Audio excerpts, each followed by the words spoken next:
10 degrees out, cold start, SHO. Get ready for power tour.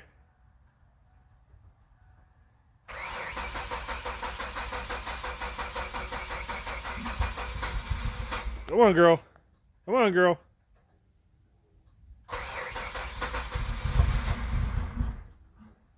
Come on, girl. There she goes. All right, YouTube, we're back. And I know that I teased that last week that there was something that we were going to do that was kind of, an adventure.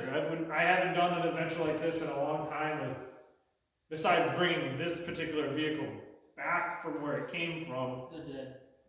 No, Arkansas, yeah, down south.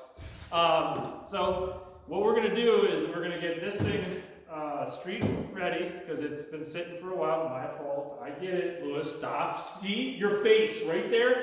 Judgment. He's not mad. He's just disappointed. I can see it in his face right there. Right there. All right. Yeah. Okay. I didn't have to say. We already talked about it. Yeah. So this car is my 1992 Ford Taurus SHO Oxford White.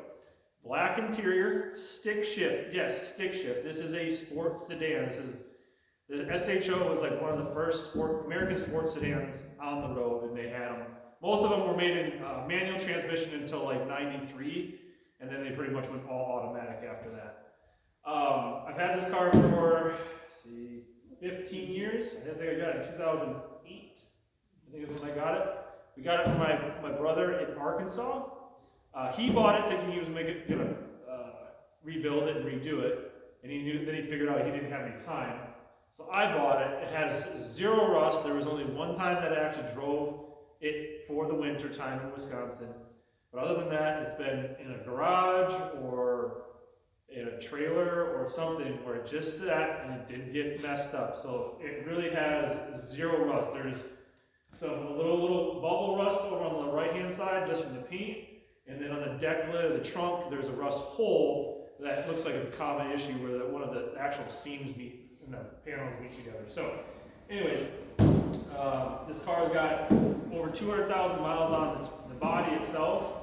We did put a refreshened engine in it last year, which was built apparently from the person I got it from, so I don't know if it's true or not. I mean, it looks like it's nice, it runs really good.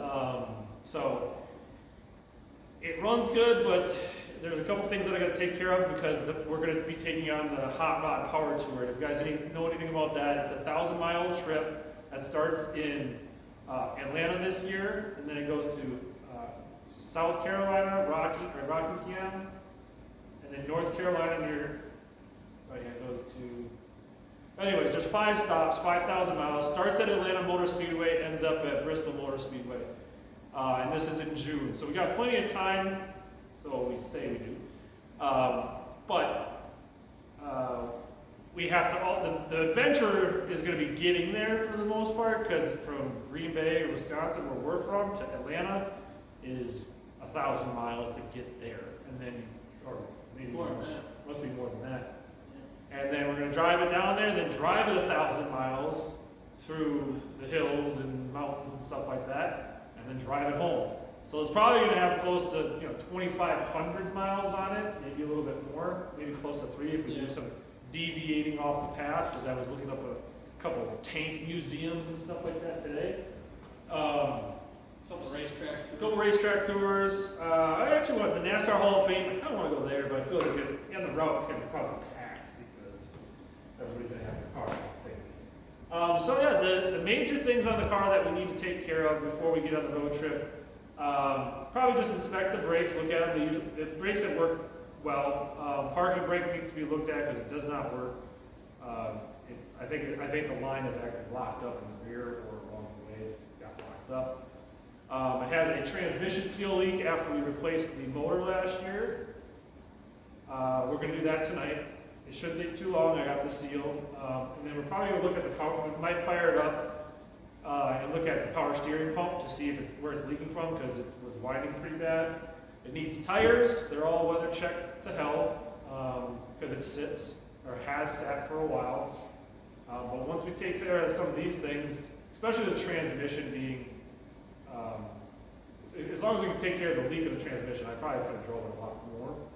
But yeah, and there's probably some superficial things in there that I was going to take care of. The steering's a little sloppy, which is all these early '90 Fords. Every truck, every van, they all get sloppy steering in the front. So whatever that is, we'll take a look at it.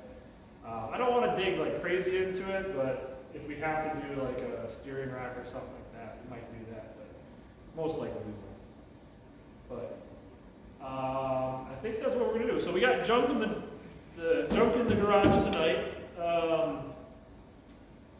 Louis might take care of a couple things on the race car, but they're pretty much, you know, peddly stuff. But like I said, this week he said you're gonna go pick the rear end up on Friday, right? Mm-hmm. And then engine guy said the motor will be done this month. So that's it. like I said, it's this thing. If we can just knock out the leaks tonight, I'm pretty confident it'll be pretty easy to get everything else kind of set up and ready to go. And then I can drive it a little bit here and there, and I can, you know, test on the old girl.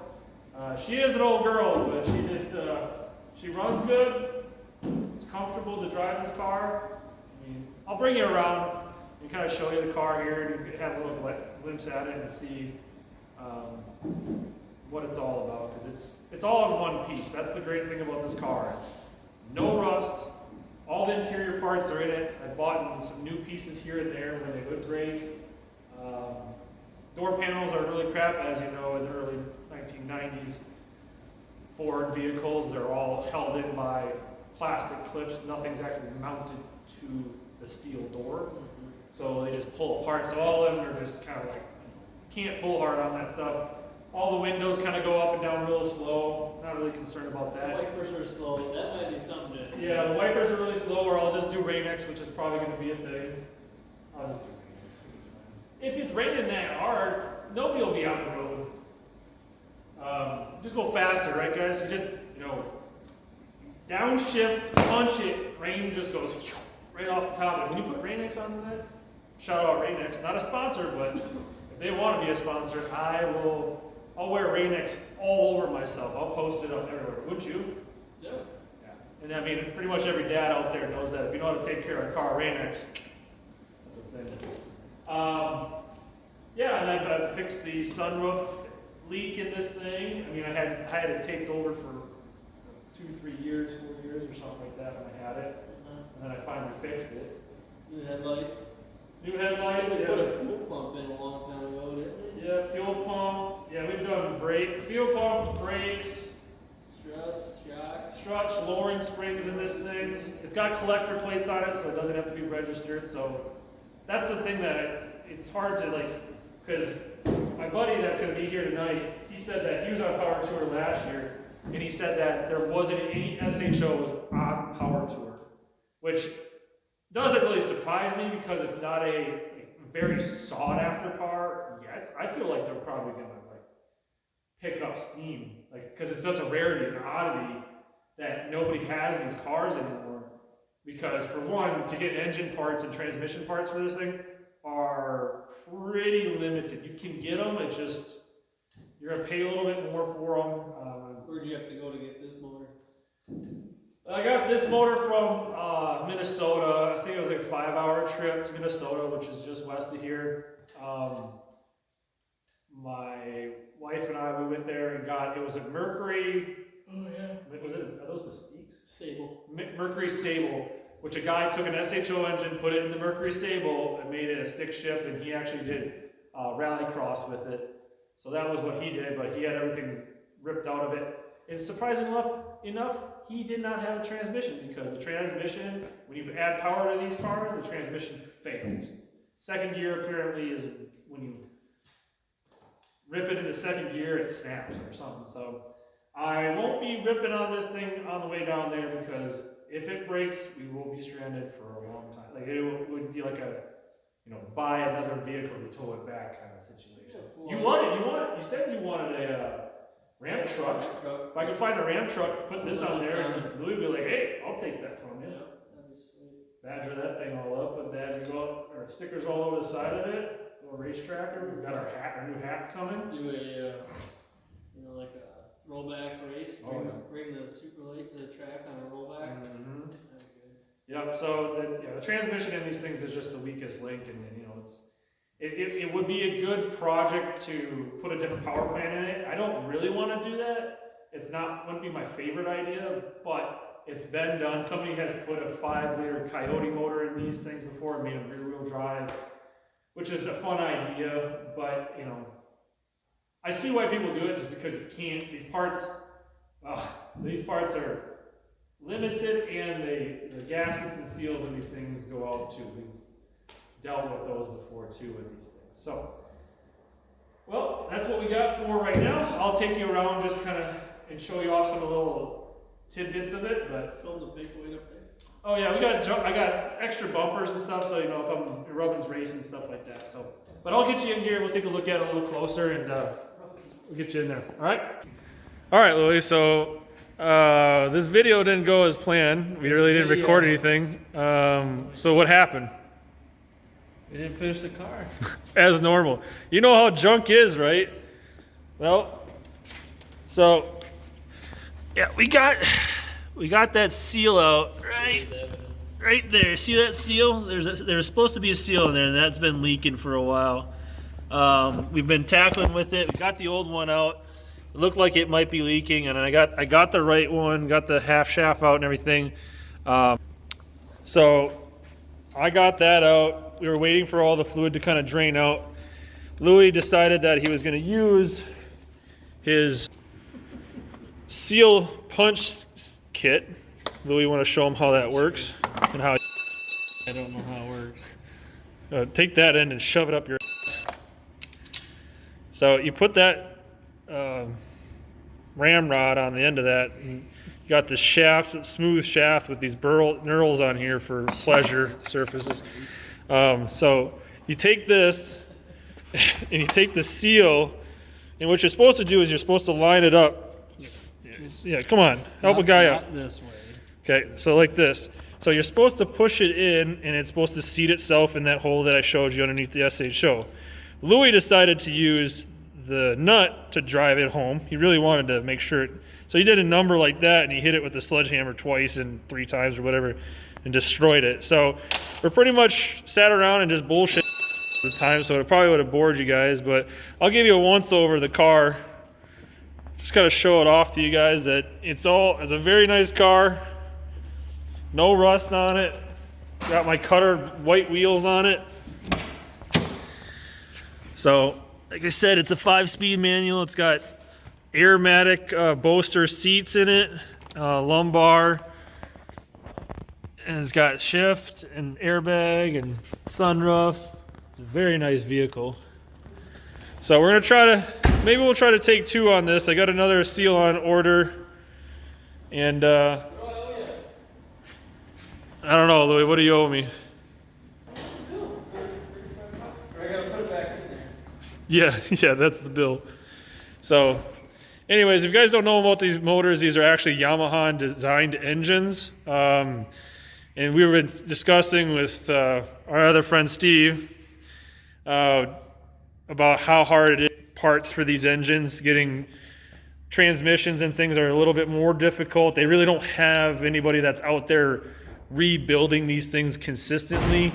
Parts are harder to find, sensors are harder to find, and if you do find them, which there's only one website that I would trust to go get SHO parts on, is it's called SHO Source.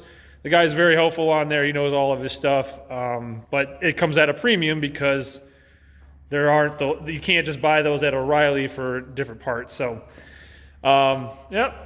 Well, we'll be back with this thing another day, I guess, and hopefully Louis doesn't mess up the next seal. Next week, I'm sure we'll just be working on this. We got a couple more items to do that, and I think Louis will have the rear end back for the race car.